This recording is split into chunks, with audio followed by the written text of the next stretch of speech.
नमस्कार प्यारे साथियों। कुछ विद्यार्थी पढ़ना चाहते हैं नहीं और सिर्फ इसी बात को लेकर रोते रहते हैं कि अरे यार सिलेबस कंप्लीट नहीं होगा या सिलेबस कंप्लीट कैसे होगा या मैं तो पढ़ ही नहीं पाऊंगा। कई सारे जो डाउट है इनके माइंड में चलते रहते हैं। एक बात मैं आपको क्लियरली बताना चाहता हूं, जिस दिन आप एक महीने लगातार बोल रहा हूं, कंसिस्टेंसी से, कंटिन्यूटी के साथ अगर आप एक महीने लगातार पढ़ लिए ना पूरी शिद्दत से कि हाँ मेरा 100% में दे रहा हूं, मुझे 10 घंटे में पढ़ सकता हूं तो 10 घंटे डेली पढ़ रहा हूं। एक महीने के बाद आप एक दिन जो अगला रहेगा, अगर 30 या 31 का महीना है तो जो अगली 1 तारीख हैगी ना, आप उस दिन ये बात करने वाले हो नहीं। आपके दिमाग में ये सारी चीजें चलती रहती है। क्यों? क्योंकि आप पढ़ाई करते नहीं हो। सर पेपर सोल्व नहीं हो रहा, क्यों? क्योंकि सिलेबस कंप्लीट नहीं है। तो एक बार पढ़कर तो देखिए। मैं गारंटी से कह सकता हूं, जो विद्यार्थी, कितने सब्जेक्ट है यार, 8 सब्जेक्ट में से मान लेते हैं जीएस को मत पढ़िए, 7 सब्जेक्ट तो छोटे छोटे हैं ना।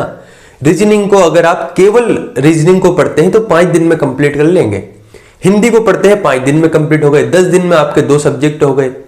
कंप्यूटर को पढ़ते हैं 5 दिन में कंप्यूटर होने वाला है, 3 सब्जेक्ट हो गए। उसके बाद अगर मैं बात करूं तो चलो मान लेते हैं कि मैथ से आपका एक थोड़ा सा लंबा सिलेबस है। इंग्लिश को आप पढ़ते हैं तो 5 दिन से ज्यादा इंग्लिश का है नहीं। और अगर आप 2 सब्जेक्ट को भी बात करते हैं, एक दिन में पढ़ना शुरू करते हैं तो 10 दिन में वो 2 सब्जेक्ट हो जाएंगे।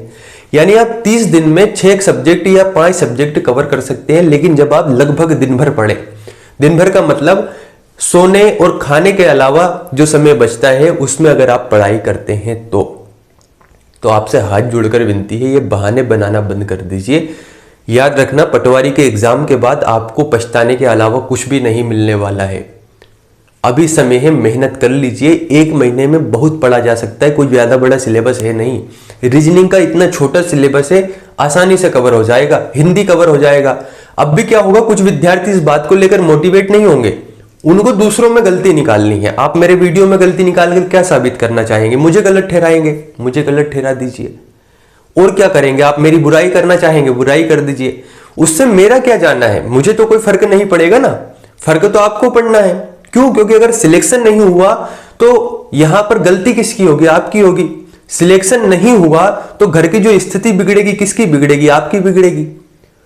अगर आपकी स्थिति अच्छी ना होती, या बात कर सकते हैं अगर आप ऐसे राजा महाराजा के परिवार से होते तो भले ही पटवारी का एग्जाम मत दीजिए, आपको कोई फर्क पड़ने वाला था नहीं।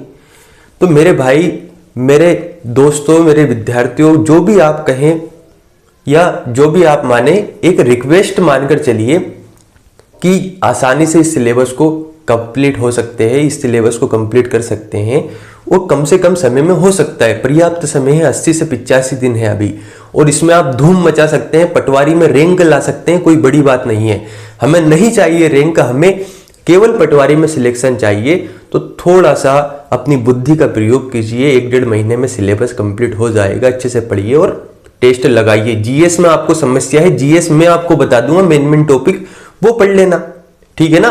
अदर तो कंप्लीट कीजिए, पहले शुरुआत कीजिए, पता नहीं चलेगा कब मंजिल पर आप पहुंच गए हैं। तो बहाने बनाना छोड़िए, पहले अपने हिसाब से पढ़ना शुरू कीजिए।